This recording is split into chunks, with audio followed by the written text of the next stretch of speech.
the ancient forests of India, under the shade of a great banyan tree, sat a wise teacher named Uddalaka Aruni. His son Shvetaketu had just returned after 12 years of study. Proud, confident. One day, with pride in his voice, Shvetaketu said, "Father, I have learned all the Vedas. Ask me anything." Uddalaka smiled gently. "My son," he asked, "have you learned that by which the unheard becomes heard, the unseen becomes seen, and the unknown becomes known?" Shvetaketu looks puzzled, his pride softening. "No, father," he said. "Please, teach me." The father saw his son knew many things, but not the one thing that mattered. So he began to teach, not through lectures, but through questions and parables. One day, Uddalaka said, "My son, strike this drum." Shvetaketu tapped the drum. A deep resonant sound echoed. "Now," said Uddalaka, "break it." Shvetaketu broke the drum. "Do you still hear the sound?" Shvetaketu shook his head. "No, father, it is silent now." Uddalaka smiled gently and asked, "But where did the sound go?" Shvetaketu paused, puzzled.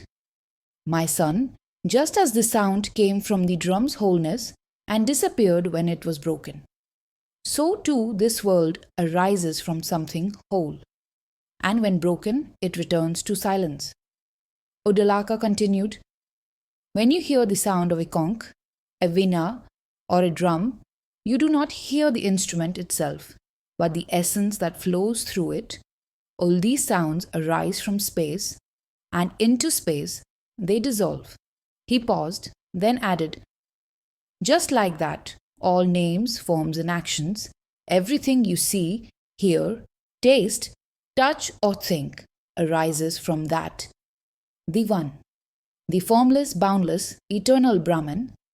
Then he looked deeply into his son's eyes and whispered, "Tat Tvam Asi, Shvetaketu, you have got that." The boy blinked. He had studied countless scriptures, learned hundreds of verses, but never had he heard something so intimate.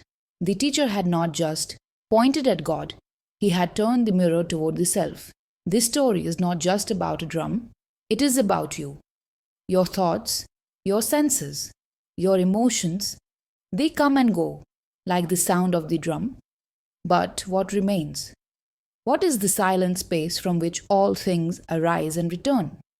That is Brahman, the infinite, unchanging truth behind this changing world. And the Upanishads whisper this ancient secret: you are not merely the sound. You are not the drum, you are the silence from which the drum was born. If this story moved something within you, don't let it pass like a fading sound. Like, share, and subscribe to Vedic Explorations for more timeless wisdom from the Upanishads. And don't forget to hit the bell icon, because sometimes the next story could awaken your inner silence.